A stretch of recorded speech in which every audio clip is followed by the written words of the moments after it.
একটা প্রশ্ন দিয়ে শুরু করি। ধরুন আপনি একজন অত্যন্ত বুদ্ধিমান, সৎ এবং যুক্তিশীল মানুষ। আপনি ঈশ্বরের অস্তিত্বে বিশ্বাস করেন। আপনার পাশে বসে আছেন আরেকজন মানুষ, সমান বুদ্ধিমান, সমান সৎ, সমান যুক্তিশীল। তিনি বিশ্বাস করেন না। আপনি তাকে আপনার বিশ্বাসের পক্ষে সবচেয়ে শক্তিশালী যুক্তিটি দিলেন। তিনি শুনলেন, ভাবলেন, তারপর বললেন, না, এটা আমাকে মন বদলাতে পারেনি। এখানে কি কেউ ভুল করলেন? গ্রাহাম অপি, অস্ট্রেলিয়ার মোনাস ইউনিভার্সিটির দর্শনের অধ্যাপক, তিনি বলবেন, হয়তো এখানে কেউ ভুল করেনি। হয়তো দুজনেই যুক্তিসঙ্গতভাবেই তাদের অবস্থানে আছেন। তার 2006 সালের বই আর্গিউইং অ্যাবাউট গডস এই একটাই প্রশ্নের চারপাশে ঘুরছে। ঈশ্বরের অস্তিত্বের পক্ষে বা বিপক্ষে এমন কোনো যুক্তি কি আছে যা একজন যুক্তিসঙ্গত মানুষকে তার মন পরিবর্তন করতে বাধ্য করতে পারে? অপির উত্তর, না। এবং এই না এর পেছনে কেন রয়েছে সেটা বোঝাতেই তিনি এই বইটি লিখেছেন। আজকের এই ভিডিওতে আমরা বইটি নিয়ে কথা বলবো। তাহলে শুরু করা যাক। গ্রাহাম অপি নিজে একজন নাস্তিক। তিনি সরাসরি বলেছেন যে তিনি বিশ্বাস করেন প্রকৃতিতে কোনো অতিপ্রাকৃত সত্তা নেই। কিন্তু তার এই বইটি নাস্তিকতার প্রচার গ্রন্থ নয়। এই বইয়ের কেন্দ্রীয় দাবি হল ঈশ্বরের অস্তিত্বের পক্ষে বা বিপক্ষে উভয় দিকের কোনো আর্গুমেন্টই এমনভাবে সফল নয় যে একজন যুক্তিসঙ্গত মানুষ যিনি ভিন্ন মত পোষণ করছেন তাকে মন পরিবর্তন করতে বাধ্য করা যাবে। এটা একটা অসাধারণ অবস্থান, কারণ অপি বলছেন না যে সব যুক্তি সমান দুর্বল, বরং বলছেন যুক্তিসঙ্গত বিশ্বাসের ক্ষেত্রটাই এতটা প্রশস্ত যে বিশ্বাসী, অবিশ্বাসী এবং অজ্ঞবাদী তিনজনেরই তাদের অবস্থানে থেকে যুক্তিসঙ্গত থাকতে পারেন। কিন্তু এই দাবিটা বোঝার আগে অপি একটি মৌলিক প্রশ্ন তোলেন, একটি আর্গুমেন্ট আসলে কখন সফল হয়? আমরা প্রায় ভাবি একটি যুক্তি যদি লজিক্যালি ভ্যালিড হয়, অর্থাৎ প্রিমিসগুলো সত্য হয়, কনক্লুশন অনিবার্যভাবে সত্য হয়, তাহলে সেটা একটা ভালো আর্গুমেন্ট। অপি বলেছেন এটা যথেষ্ট নয়। একটি আর্গুমেন্টের আসল কাজ হলো অন্য একজন যুক্তিসঙ্গত মানুষের মনে পরিবর্তন আনা।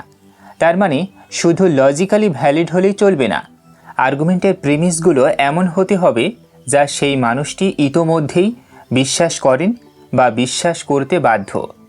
একটু ভাবুন, ধরুন আমি বললাম ঈশ্বর সর্বশক্তিমান।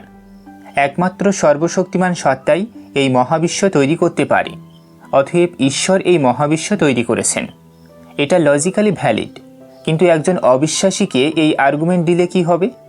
তিনি বলবেন, আপনার প্রথম প্রিমিসটাই আমি মানি না। অপির মতে সেই মানুষটি ঠিক কথাই বলছেন। একটি সফল আর্গুমেন্ট হতে হলে তার প্রিমিসগুলো লক্ষ্য শ্রোতার কাছে ইতোমধ্যেই গ্রহণযোগ্য হতে হবে, এবং এখানেই সমস্যার শুরু।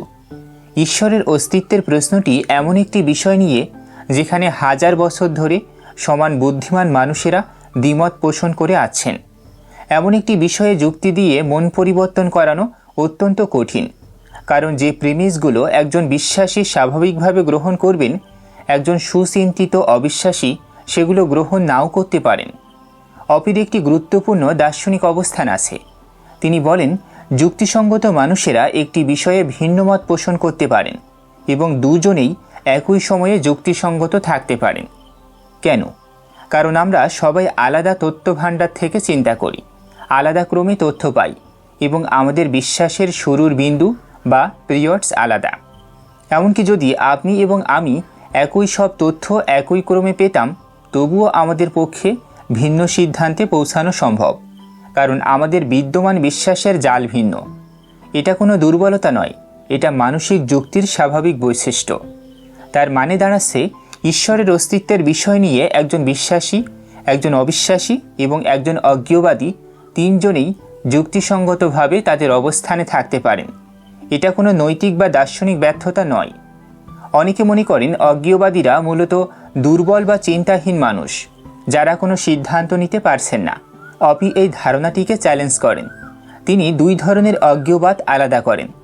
শক্তিশালী অজ্ঞবাদ বলে কোনো যুক্তিসঙ্গত মানুষের পক্ষে ঈশ্বরের অস্তিত্বে বিশ্বাস বা অবিশ্বাস কোনোটাই করা সম্ভব নয়, সিদ্ধান্ত না নেওয়াটাই বাধ্যতামূলক।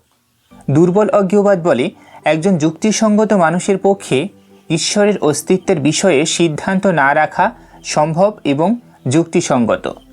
অপি বলেন, শক্তিশালী অজ্ঞবাদ ব্যর্থ হয়। কেন? কারণ এটা ধরে নেয় সব মানুষের জন্য একমাত্র নিরপেক্ষ তথ্যভিত্তি আছে, কিন্তু বাস্তবে সেটা নেই। প্রতিটি মানুষের বিশ্বাস তার পূর্ব বিশ্বাসের প্রেক্ষাপটে গড়ে ওঠে, কিন্তু দুর্বল অজ্ঞবাদ টিকে থাকে। একজন মানুষ তার বিদ্যমান বিশ্বাসের উপর ভিত্তি করে সিদ্ধান্ত না রাখাকে ন্যায্য মনে করতেই পারেন এবং তিনি সম্পূর্ণ যুক্তিসঙ্গত। এটা একটা গুরুত্বপূর্ণ বিষয়। অনেক সময় বিতর্কে ধরে নেওয়া হয় যে একমাত্র আস্তিক বা নাস্তিকতাই সম্মানজনক অবস্থান। অপি দেখাচ্ছেন এটা ভুল। এরপর অপি একটি চমৎকার এবং কিছু মাথা ঘোরানো প্রশ্ন তোলেন। সনাতন ধর্মীয় দর্শনে বলা হয় ঈশ্বর সর্বশক্তিমান, সর্বজ্ঞ এবং সম্পূর্ণ ন্যায়পরায়ণ। তিনি এই মহাবিশ্বের একক স্রষ্টা। কিন্তু কল্পনা করুন, এমন একটি সত্তা যে সমানভাবে সর্বশক্তিমান, সর্বজ্ঞ কিন্তু সম্পূর্ণ মন্দ। অপি তাকে বলছেন গড। সেও এই মহাবিশ্বের একক স্রষ্টা। অপির প্রশ্ন, ঈশ্বরের পক্ষে যে সমস্ত যুক্তি দেওয়া হয়, সৃষ্টিকর্তা দরকার, অস্তিত্বের ব্যাখ্যা দরকার, নৈতিক ভিত্তি দরকার, সেগুলো কি গডের ক্ষেত্রেও সমানভাবে প্রযোজ্য নয়? এই সামান্তরাল কেসের ধারণাটি অবিশ্বাসীরা দীর্ঘদিন ধরে ব্যবহার করেছেন। তারা বলেন, আপনি ঈশ্বরে বিশ্বাস করার যে কারণ দিচ্ছেন, সেই একই কারণে আমি গডে বিশ্বাস করতে পারি। তার মানে আপনার কারণগুলো আসলে ঈশ্বরকে নির্দিষ্টভাবে প্রমাণ করছে না। অপি বলেন, এই যুক্তিটা কিছুটা কাজ করে, কিন্তু পুরোটা নয়। কেন? কারণ একজন বিশ্বাসী তার বিশ্বাসের নেটওয়ার্কের ভেতর থেকে মনে করতেই পারেন যে ন্যায়পরায়ণ ঈশ্বরের ক্ষেত্রটা মন্দ ঈশ্বরের চেয়ে অনেক বেশি শক্তিশালী। এটা তার দৃষ্টিকোণ থেকে যুক্তিসঙ্গত হতে পারে। আবার একজন অবিশ্বাসী তার দৃষ্টিকোণ থেকে মনে করতে পারেন যে দুটো কেসই সমানভাবে দুর্বল। এটাও যুক্তিসঙ্গত। এখানে অপির বড় পয়েন্ট, দুজনেই নিজ নিজ অবস্থান থেকে যুক্তিসঙ্গত। কেউ অন্যকে চূড়ান্তভাবে ভুল প্রমাণ করতে পারবেন না। এবার আসি বইয়ের দ্বিতীয় অধ্যায়ে, অন্টোলজিক্যাল আর্গুমেন্টস। এটি দার্শনিক ইতিহাসের সবচেয়ে বিতর্কিত এবং সবচেয়ে আকর্ষণীয় আর্গুমেন্টগুলোর মধ্যে একটি। একাদশ শতকের ধর্মতত্ত্ববিদ সেন্ট আনসেলম প্রথমবার এই আর্গুমেন্টটি তৈরি করেন। আর্গুমেন্টের মূল ধারণা ছিল এরকম: আমরা সবাই ঈশ্বরকে এমন একটি সত্তা হিসেবে বুঝি যার চেয়ে বড় কিছু কল্পনা করা যায় না। এখন যদি এই সত্তা শুধু আমাদের মনে থাকে, বাস্তবে না থাকে, তাহলে আমরা একটি আরও বড় সত্তার কথা ভাবতে পারি, যেটা একই সাথে মনে এবং বাস্তবে আছে। কিন্তু সেটা তো সবচেয়ে বড় ধারণাকে মিথ্যা করে দেয়। তাহলে যদি আমরা সত্যি সবচেয়ে বড় সত্তার কথা ভাবছি, তাহলে সেটাকে বাস্তবে থাকতে হবে। অতএব ঈশ্বর অস্তিত্বশীল। এই আর্গুমেন্টটি শুনে অদ্ভুত লাগছে, তাই না? প্রায় যেন শব্দের খেলা। আপনি একা নন। দার্শনিক ইমানুয়েল কান্ট এই আর্গুমেন্টে প্রত্যাখ্যান করেছিলেন, এই বলে যে অস্তিত্ব কোনো সম্পত্তি নয়। কোনো জিনিস অস্তিত্বশীল হওয়া মানে তার সাথে কোনো নতুন বৈশিষ্ট্য যোগ হওয়া নয়। অপি তার আগের একটি বই, ontological arguments and belief in god, এই বইটিতে আর্গুমেন্টগুলোর বিরুদ্ধে একটি সাধারণ আপত্তি তুলেছিলেন। সেই আপত্তির মূল ছিল প্রতিটি অন্টোলজিক্যাল আর্গুমেন্টে প্রিমিসগুলোতে ইতোমধ্যেই ঈশ্বরের অস্তিত্বের একটা অনুমান লুকানো থাকে, তাই এগুলো সবই সার্কুলার, যা প্রমাণ করতে চাইছে তাই ধরে নিচ্ছে। কিন্তু আর্গিউং অ্যাবাউট গডসে এসে অপি নিজেই বলেছেন তিনি এই সাধারণ আপত্তিতে আর ততটা আস্থা রাখেন না। কেন? কারণ এই আপত্তিটা কিছু ক্ষেত্রে অতিরিক্ত প্রমাণ করে ফেলে, এমন যুক্তিগুলোকেও বাদ দিয়ে দেয় যেগুলো সত্যিই প্রশ্ন নিরপেক্ষ হতে পারে। তবে অপির মূল অবস্থান একই থাকে। কোনো অন্টোলজিক্যাল আর্গুমেন্টই এমনভাবে সফল নয় যে একজন সুচিন্তিত অবিশ্বাসীকে মন পরিবর্তন করতে বাধ্য করা যাবে। 20 শতকে এই আর্গুমেন্টের সবচেয়ে পরিশীলিত সংস্করণ তৈরি করেছিলেন গণিতের কিংবদন্তি কার্ট গডেল। গডেল মডাল লজিক ব্যবহার করে দেখাতে চেয়েছিলেন যদি ঈশ্বরের মতো একটি পজিটিভলি পারফেক্ট সত্তার অস্তিত্ব সম্ভব হয়, তাহলে সে সত্তার অস্তিত্ব অনিবার্য। এই আর্গুমেন্টটি গাণিতিকভাবে চমৎকার, কিন্তু অপি বলেন এটিও শেষ পর্যন্ত প্রায় একই সমস্যায় পড়ে। প্রিমিসগুলো বিশেষত গড লাইক সত্তার সম্ভাব্য দাবি এমন কিছু ধরে নেয় যা একজন সুচিন্তিত অবিশ্বাসী মেনে নিতে বাধ্য নন। গডেলের আর্গুমেন্টের পাশাপাশি অপি আলোচনা করেন প্লাটিঙ্গা, বার্নেস এবং লুইসের আর্গুমেন্টগুলোও। প্রতিটিতেই তিনি দেখান যে যুক্তির গাণিতিক বৈধতা থাকলেও প্রিমিসের গ্রহণযোগ্যতার প্রশ্নে সমস্যা রয়ে যায়। অন্টোলজিক্যাল আর্গুমেন্টের বিরুদ্ধে সবচেয়ে বিখ্যাত পাল্টা আর্গুমেন্ট এসেছিল সেন্ট আনসেলোমের সমসাময়িক এক সন্ন্যাসী গ্যানিলো থেকে। গ্যানিলো বলেছিলেন, আনসেলোমের এই যুক্তি ব্যবহার করে আমি প্রমাণ করতে পারি যে পৃথিবীর সবচেয়ে নিখুঁত দ্বীপটি অবশ্যই বাস্তবে অস্তিত্বশীল, কারণ কল্পনায় থাকা নিখুঁত দ্বীপের চেয়ে বাস্তবের নিখুঁত দ্বীপ সবসময় বড়। কিন্তু কেউ মনে করেন না যে শুধু ধারণার উপর ভিত্তি করে একটি নিখুঁত দ্বীপের অস্তিত্ব প্রমাণ করা যায়। তার মানে আনসেলোমের আর্গুমেন্টেও নিশ্চয়ই কোথাও সমস্যা আছে। অপি এই পাল্টা আর্গুমেন্ট বা প্যারোডির ধারণাটি বিস্তারিতভাবে পরীক্ষা করেন। তিনি দেখান যে গ্যানিলোর প্যারোডিটি সঠিকভাবে কাজ করে এবং আনসেলোমের আর্গুমেন্টের বিরুদ্ধে কার্যকর প্রতিবন্ধক তৈরি করে। এর পাশাপাশি অপি শয়তান বা ডেভিল অনুসিদ্ধান্ত এবং নো ডেভিল অনুসিদ্ধান্ত এই দুটো পাল্টা আর্গুমেন্টেরও বিশ্লেষণ করেন। তিনি দেখান যে এগুলো গ্যানিলোর প্যারোডির মতো কার্যকর নয়, কিন্তু এটা আনসেলোমের আর্গুমেন্টকেও রক্ষা করে না। অন্টোলজিক্যাল আর্গুমেন্টের সবচেয়ে চমকপ্রদ বৈশিষ্ট্য হল এটি সম্পূর্ণ পূর্ব অনুমান। কোনো অভিজ্ঞতার দরকার নেই, শুধু ধারণা থেকেই ঈশ্বরের অস্তিত্ব প্রমাণের চেষ্টা। কিন্তু অপির মতে এই শক্তিই সবচেয়ে বড় দুর্বলতা, কারণ যদি কেউ ধারণার মধ্যে থেকেই ঈশ্বরের অস্তিত্ব বের করতে পারেন, তাহলে সমান যুক্তিশীলতায় একই ধারণার মধ্য থেকে বিপরীত সত্তার অস্তিত্বও বের করা যায় বা পাল্টা প্যারোডি তৈরি করা যায়। অপির সিদ্ধান্ত স্পষ্ট, অন্টোলজিক্যাল আর্গুমেন্টগুলো বুদ্ধিবৃত্তিক ইতিহাসের সবচেয়ে আকর্ষণীয় প্রচেষ্টাগুলোর মধ্যে একটি, কিন্তু এগুলো কোনো যুক্তিসঙ্গত অবিশ্বাসীকে মন পরিবর্তন করাতে সক্ষম নয়। আমরা দেখলাম যে অপি কিভাবে একটি আর্গুমেন্টের সাফল্যের মাপকাঠি ঠিক করছেন, এবং আরও দেখলাম যে ধারণার উপর নির্ভরশীল অন্টোলজিক্যাল আর্গুমেন্টগুলো সেই মাপকাঠি পূরণ করতে পারে না। কিন্তু হয়তো অভিজ্ঞতা থেকে তৈরি আর্গুমেন্টগুলো আরও শক্তিশালী। মহাবিশ্বের অস্তিত্ব কি কোনো কারণের দিকে ইঙ্গিত করে না? প্রকৃতির অসাধারণ সৌন্দর্য এবং জটিলতা কি কোনো বুদ্ধিমান স্রষ্টার প্রমাণ নয়? পরবর্তী অংশে আমরা দেখব কসমোলজিক্যাল এবং টেলোলজিক্যাল আর্গুমেন্টস, অ্যাকুইনাস থেকে শুরু করে উইলিয়াম লেন ক্রেইগের কালাম কসমোলজিক্যাল আর্গুমেন্ট পর্যন্ত, এবং প্যালি থেকে বিহের ইন্টেলিজেন্ট ডিজাইন পর্যন্ত। অপি কি সেগুলোকেও একইভাবে ব্যর্থ বলে দেখাবেন? দ্বিতীয় অংশ, কসমোলজিক্যাল আর্গুমেন্ট ও টেলোলজিক্যাল আর্গুমেন্টস। আমরা দেখেছি গ্রাহাম অপির মূল থিসিস, ঈশ্বরের অস্তিত্বের পক্ষে বা বিপক্ষে কোনো আর্গুমেন্টই এমনভাবে সফল নয় যা একজন যুক্তিসঙ্গত মানুষকে মন পরিবর্তন করতে বাধ্য করতে পারে। এবং আমরা দেখেছি কিভাবে অন্টোলজিক্যাল আর্গুমেন্টগুলো শুধু ধারণার উপর ভিত্তি করে ঈশ্বরের অস্তিত্ব প্রমাণের চেষ্টা শেষ পর্যন্ত ব্যর্থ হয়। হয়তো কেউ বলবেন, ঠিক আছে, ধারণার জগৎ থেকে প্রমাণ না হোক, কিন্তু বাস্তব মহাবিশ্বের দিকে তাকান। এই বিশাল মহাবিশ্বটা আছে কেন? এর কোনো কারণ থাকা কি স্বাভাবিক নয়? প্রকৃতির এত নিখুঁত বিন্যাস, জীবনের এত অসাধারণ জটিলতা, এগুলো কি কোনো বুদ্ধিমান স্রষ্টার ইঙ্গিত নয়? এই প্রশ্নগুলো হলো কসমোলজিক্যাল এবং টেলোলজিক্যাল আর্গুমেন্টের কেন্দ্রে। এখন আমরা এই দুটো বড় ধরনের যুক্তি নিয়ে কথা বলবো এবং দেখব অপি কিভাবে এগুলোকে পরীক্ষা করলেন। কসমোলজিক্যাল আর্গুমেন্টের মূল প্রশ্ন, এই মহাবিশ্ব কেন আছে? কিছু না থাকার চেয়ে কিছু একটা থাকার কারণ কি? দর্শনের ইতিহাসে এই প্রশ্নের উত্তর দিতে গিয়ে নানা ধরনের আর্গুমেন্ট তৈরি হয়েছে।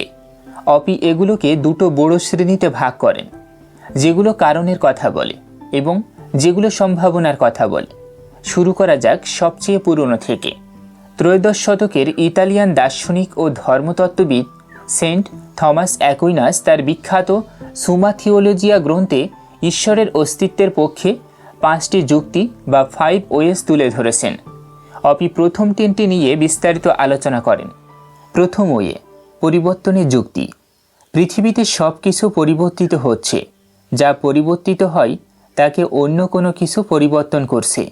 এই শৃঙ্খলটি অসীম হতে পারে না, তাই একটি প্রথম পরিবর্তনকারী থাকতে হবে। যে নিজে পরিবর্তিত হয় না। দ্বিতীয় ওয়ে, কারণের যুক্তি। প্রতিটি জিনিসের একটি কারণ আছে। কারণের এই শৃঙ্খলটি অসীম হতে পারে না, তাই একটি প্রথম কারণ থাকতে হবে যার কোনো কারণ নেই। তৃতীয় ওয়ে, প্রয়োজনীয়তার যুক্তি। আমাদের চারপাশে সব জিনিস কন্টিনজেন্ট, অর্থাৎ থাকতেও পারে নাও থাকতে পারে, কিন্তু যদি সবই কন্টিনজেন্ট হয় তাহলে একসময় কিছুই ছিল না, কিন্তু কিছু না থেকে কিছু আসতে পারে না। তাই অবশ্যই কোনো নেসেসারি সত্তা থাকতে হবে যার অনস্তিত্ব অসম্ভব। এই তিনটি আর্গুমেন্ট শুনতে বেশ যুক্তিগ্রাহ্য মনে হয়, কিন্তু অপি বললেন প্রতিটিতেই গুরুতর সমস্যা আছে।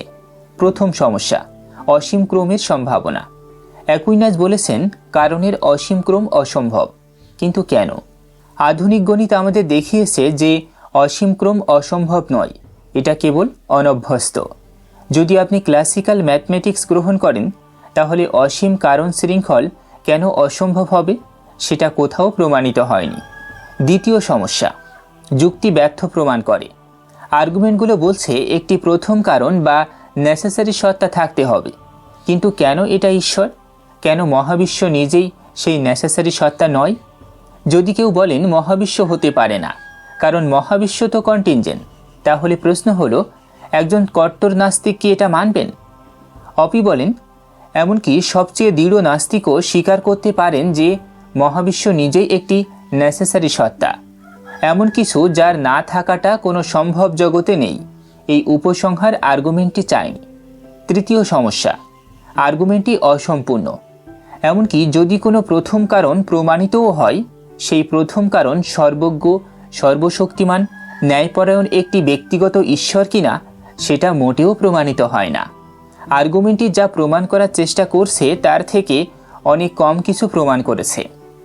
সপ্তদশ শতকের ফরাসি দার্শনিক রেনে দেকার্তো একটি ভিন্ন কৌশলে কসমোলজিক্যাল আর্গুমেন্ট তৈরি করেছিলেন। তার প্রশ্ন, আমার মনে ঈশ্বর, একটি অনন্ত এবং পরিপূর্ণ সত্তার ধারণা কোথা থেকে এলো? দেকার্তের মূল নীতি ছিল একটি কারণের মধ্যে অন্তত ততটুকু বাস্তবতা থাকতে হবে যতটুকু তার ফলাফলে আসে।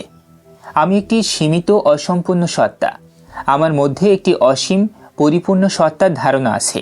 এই ধারণাটা কি আমি নিজে তৈরি করতে পারি? না, কারণ আমার মধ্যে অসীমতা নেই। তাহলে এই ধারণাটি অবশ্যই কোনো অসীম পরিপূর্ণ সত্তার কাছ থেকে এসেছে, অর্থাৎ ঈশ্বরের কাছ থেকে। অপির মতামত, এটা একটি সৃজনশীল আর্গুমেন্ট, কিন্তু এতে অনেক দুর্বলতা আছে। প্রথমত, দেকার্তের নীতিটি একটি কারণের মধ্যে ফলাফলের চেয়ে কম বাস্তবতা থাকতে পারে না। এটা আধুনিক দৃষ্টিকোণ থেকে অপ্রমাণিত। কোয়ান্টাম মেকানিক্স আমাদের দেখিয়েছে অনেক ঘটনা আছে যার কোনো প্রচলিত কারণ নেই। দ্বিতীয়ত, একজন অবিশ্বাসী বলতে পারেন ঈশ্বরের ধারণা আমার নিজের সীমাবদ্ধতার বিপরীতে একটি কাল্পনিক আদর্শ সত্তার ধারণা মাত্র, যা আমি নিজেই তৈরি করেছি। দেকার্তো এই সম্ভাবনাটি যথেষ্টভাবে খণ্ডন করতে পারেননি। এবার আসা যাক বইয়ের সবচেয়ে বিস্তারিত আলোচনায়, উইলিয়াম লেন ক্রেইগের কালাম কসমোলজিক্যাল আর্গুমেন্ট। এটি আজকের দুনিয়ায় সম্ভবত সবচেয়ে বেশি আলোচিত যুক্তি। এর মূল কাঠামো অত্যন্ত সরল। প্রিমিস অন, যা কিছু অস্তিত্ব শুরু করেছে তার একটি কারণ আছে। প্রিমিস টু, মহাবিশ্ব অস্তিত্ব শুরু করেছে। উপসংহার, তাহলে মহাবিশ্বের একটি কারণ আছে। এই কারণটি ক্রেইগের মতে ঈশ্বর। আর্গুমেন্টটি এত শক্তিশালী লাগে কারণ দ্বিতীয় প্রেমিসটি এখন বিজ্ঞান দ্বারা সমর্থিত। বিগ ব্যাং কসমোলজি বলছে আমাদের মহাবিশ্বের একটি শুরু ছিল প্রায় 13.8 বিলিয়ন বছর আগে। তবে ক্রেইগ এই আর্গুমেন্টকে আরও জোরদার করতে দুটো দার্শনিক সংযুক্তি দেন। প্রথমত, একটি অ্যাকচুয়াল ইনফাইনাইট অস্তিত্বশীল হতে পারে না, তাই মহাবিশ্বের অতীত অসীম হতে পারে না, তার একটি শুরু থাকতে হবে। দ্বিতীয়ত, বিগ ব্যাংয়ের কসমোলজিক্যাল এবং থার্মোডাইনামিক প্রমাণগুলো দেখায় যে মহাবিশ্ব অসীম অতীত থেকে আসেনি। অপি কালামের বিরুদ্ধে বেশ কয়েকটি শক্তিশালী আপত্তি তোলেন। প্রথম আপত্তি, প্রিমিস অনের বিরুদ্ধে। যা কিছু অস্তিত্ব শুরু করেছে তার একটি কারণ আছে। এটা আমাদের দৈনন্দিন অভিজ্ঞতা থেকে আসা একটি সাধারণ ধারণা, কিন্তু মহাবিশ্বের সৃষ্টির ক্ষেত্রে এটা প্রযোজ্য কিনা সেটা সম্পূর্ণ আলাদা প্রশ্ন। কোয়ান্টাম মেকানিক্সে আমরা দেখি কিছু ঘটনা আছে যার কোনো প্রচলিত কারণ নেই, একটি রেডিও অ্যাক্টিভ অ্যাটম ক্ষয় হয়, কখন হবে তার কোনো নির্দিষ্ট কারণ নেই। তাহলে কি আমরা নিশ্চিতভাবে বলতে পারি যে মহাবিশ্বের শুরুর একটি কারণ অবশ্যই আছে? দ্বিতীয় আপত্তি, অ্যাকচুয়াল ইনফাইনাইট অসম্ভব দাবির বিষয়ে। ক্রেইগ বলেছেন অ্যাকচুয়াল ইনফাইনাইট বাস্তবে থাকতে পারে না, কিন্তু এই দাবি মেনে নিলে একটি বড় সমস্যা তৈরি হয়। যদি অ্যাকচুয়াল ইনফাইনাইট না থাকতে পারে তাহলে ঈশ্বরও অ্যাকচুয়াল ইনফাইনাইট হতে পারেন না। ঈশ্বর কি তাহলে সীমিত জ্ঞানের, সীমিত শক্তির সত্তা? সেটা কি থিইজম এর সনাতন ধারণার সাথে সামঞ্জস্যপূর্ণ? অপি দেখান যে ক্লাসিক্যাল ম্যাথমেটিক্স গ্রহণ করলে অ্যাকচুয়াল ইনফাইনাইট সম্পূর্ণ সুসঙ্গত। ক্যান্টর এর সেট থিওরিতে অ্যাকচুয়াল ইনফাইনাইট নিয়ে কাজ করা সম্ভব। ক্রেইগের আপত্তিগুলো এই মতামতকে খণ্ডন করে না। তৃতীয় আপত্তি, বিগ ব্যাংকে ব্যাখ্যার প্রশ্ন। ক্রেইগ বলেছেন বিগ ব্যাং প্রমাণ করে মহাবিশ্বের একটি শুরু ছিল এবং সেই শুরু ঈশ্বরের সৃষ্টিকর্ম। কিন্তু আধুনিক কসমোলজিতে অনেক বিকল্প প্রস্তাব আছে। Multiverse theory, quantum gravity models যেমন হার্টেল হকিংস, যেখানে মহাবিশ্বের শুরু কোনো বাইরের কারণ ছাড়াও সম্ভব। এবং মূল প্রশ্ন, মহাবিশ্বের যদি কোনো কারণ থাকেও সেই কারণটি একজন সচেতন, ইচ্ছাশীল, ন্যায়পরায়ণ ঈশ্বর কিনা সেটা কিন্তু এই আর্গুমেন্টে মোটেই প্রমাণ করে না। অপির মূল বক্তব্য, কসমোলজিক্যাল আর্গুমেন্টগুলো একটি গুরুত্বপূর্ণ প্রশ্ন তোলে, কিন্তু সেই প্রশ্নের উত্তর হিসেবে এগুলো অপর্যাপ্ত।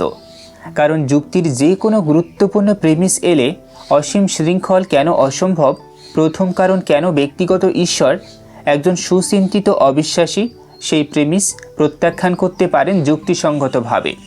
তার মানে এই যুক্তিগুলো লজিক্যালি ভ্যালিড হলেও চূড়ান্ত বিচারে সফল আর্গুমেন্ট নয়, কারণ এরা যুক্তিসঙ্গত মানুষকে মন পরিবর্তন করাতে পারে না। এবার আমরা আসি টেলিওলজিক্যাল আর্গুমেন্টে, এবং এখানেই বিষয়টা আরও আকর্ষণীয় হয়। এই পৃথিবীতে জীবন অসাধারণভাবে জটিল। মানুষের চোখ, পাখির ডানা, মাকড়সার জাল, এত নিখুঁত সব কিছু কি দুর্ঘটনাক্রমে তৈরি হতে পারে, নাকি এর পেছনে কোনো বুদ্ধিমান স্রষ্টার হাত আছে? এই প্রশ্নই টেলিওলজিক্যাল আর্গুমেন্ট বা ডিজাইন আর্গুমেন্টের ভিত্তি। অষ্টাদশ শতকের ইংরেজ ধর্মতত্ত্ববিদ উইলিয়াম প্যালে একটি অত্যন্ত বিখ্যাত যুক্তি দিয়েছিলেন। তিনি বলেছেন, কল্পনা করুন আপনি একটি ঘাসের মাঠ পার হচ্ছেন, আপনার পায়ে একটি পাথর লাগলো। আপনি ভাবলেন এটা এখানে সবসময় থেকেই থাকতে পারে। এখন কল্পনা করুন আপনি সেই মাঠেই একটি বড় ঘড়ি পেলেন। আপনি কি তখনও বলবেন এটাও এভাবেই এখানে এসে গেছে? না, আপনি অবশ্যই ভাববেন এই ঘড়ির পেছনে কোনো নির্মাতা আছে, কারণ এর প্রতিটি অংশ একটি উদ্দেশ্যে তৈরি, একটি নির্দিষ্ট ফাংশন সম্পাদনের জন্য। প্যালি বলেছেন জীবিত প্রাণীরাও ঠিক এরকম, তাদের প্রতিটি অঙ্গ একটি উদ্দেশ্যে তৈরি। চোখ দেখার জন্য, হৃৎপিণ্ড রক্ত পাম্প করার জন্য। এই উদ্দেশ্যমূলকতা থেকেই বোঝা যায় একজন বুদ্ধিমান স্রষ্টা আছেন। অপি বলেন প্যালের আর্গুমেন্টে একটি মৌলিক ভুল আছে। আমরা কেন ঘড়িটা দেখে ভাবি এটা নির্মিত? কারণ ফাংশন আছে বলে নয়, কারণ আমরা জানি পিতল, কাঁচ, কগইল এগুলো প্রকৃতিতে ঘড়ির আকারে একা জন্মায় না। আমাদের কাছে ব্যাকগ্রাউন্ড নলেজ আছে যে এই ধরনের জিনিস তৈরি করা হয়, কিন্তু জীবিত প্রাণীর ক্ষেত্রে সেই ব্যাকগ্রাউন্ড নলেজ নেই। আমরা জানি না প্রাকৃতিক প্রক্রিয়ায় জটিল জীব তৈরি হওয়া অসম্ভব, বরং ডারউইনের বিবর্তনবাদ একটি শক্তিশালী প্রাকৃতিক ব্যাখ্যা দেয়। প্যালির আর্গুমেন্ট ধরে নেয় যে ফাংশন মানে ডিজাইন, কিন্তু এটাই প্রমাণ করার বিষয়। তাই আর্গুমেন্টটি কোয়েশ্চেন বেগিং, যা প্রমাণ করতে চাইছে তাই ধরে নিচ্ছে। বিংশ শতকের শেষ দিকে প্যালির ধারণাটিকে আধুনিক জৈব রসায়নের ভাষায় পুনর্গঠন করেন মাইকেল বিহে তার বিখ্যাত বই ডারউইন ব্ল্যাক বক্সে। বিহে বলেন কিছু জৈব রাসায়নিক ব্যবস্থা আছে যেগুলো ইররিডিউসিবলি কমপ্লেক্স, অর্থাৎ এগুলো এত জটিল যে এদের একটি অংশ সরিয়ে নিলে পুরো ব্যবস্থাটা কাজ করে না। ব্যাকটেরিয়ার ফ্লাজেলামের উদাহরণ তিনি দেন, একটি প্রোপেলারের মতো ব্যবস্থা যা দিয়ে ব্যাকটেরিয়া সাঁতরায়। এর প্রতিটি অংশ দরকার। তাহলে এটা কি ধাপে ধাপে বিবর্তনের মাধ্যমে তৈরি হওয়া সম্ভব? অপি এই যুক্তির বিরুদ্ধে বেশ কয়েকটি পাল্টা যুক্তি দেন। প্রথমত, ইররিডিউসিবল কমপ্লেক্সিটি, মানে যে বিবর্তন অসম্ভব সেটা সঠিক নয়। বিবর্তন সরলরৈখিক নয়, অংশগুলো অন্য কোনো কাজ করতে করতে নতুন কাজের জন্য তৈরি হতে পারে। ডকিংসের আর্টস উদাহরণ মনে করুন। খিলান নির্মাণে স্ক্যাফোল্ডিং ব্যবহার করা হয়, পরে সরিয়ে নেওয়া হয়, এতে ইররিডিউসিবল কাঠামো তৈরি হয়। দ্বিতীয়ত, বিজ্ঞানীরা এখন ব্যাকটেরিয়াল ফ্ল্যাজেলামের বিবর্তনীয় পূর্বসূরিদের চিহ্নিত করেছেন। অংশগুলো ভিন্ন কাজে ব্যবহৃত হতো, পরে একত্রিত হয়েছে। তৃতীয়ত, বিহে নিজেই স্বীকার করেন কমন ডিসেন্ট সম্ভবত সত্য। তার মানে তিনি বিবর্তনের বিরোধী নন, শুধু বলছেন কিছু ক্ষেত্রে ইন্টেলিজেন্ট ইনপুট দরকার।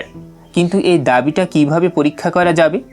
অপির মতামত, বিহের আর্গুমেন্ট আসলে প্যালের আর্গুমেন্টের চেয়ে শক্তিশালী নয়। আধুনিক জৈব রসায়নের তথ্য যোগ হয়েছে, কিন্তু মূল যুক্তিগত সমস্যা একই রয়ে গেছে। এবার আসি সম্ভবত সবচেয়ে চ্যালেঞ্জিং টেলোলজিক্যাল আর্গুমেন্টে, কসমিক ফাইন টিউনিং। আধুনিক পদার্থবিজ্ঞান বলছে আমাদের মহাবিশ্বের মৌলিক ধ্রুবকগুলো, মহাকর্ষের শক্তি, তড়িৎচুম্বকীয় বল, মৌলিক কণার ভর, এগুলোর মান যদি সামান্যও ভিন্ন হতো তাহলে মহাবিশ্বে জীবন সম্পূর্ণ অসম্ভব হয়ে যেত।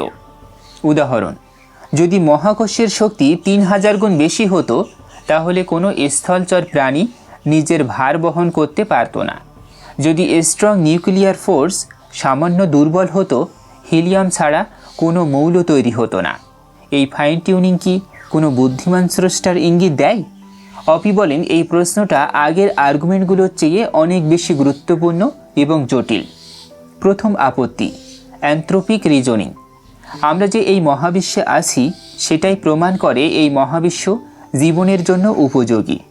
যদি উপযোগী না হতো আমরা এই প্রশ্ন করতে পারতাম না। কিন্তু এই পর্যবেক্ষণ থেকে স্রষ্টার উপসংহার টানা যায় না।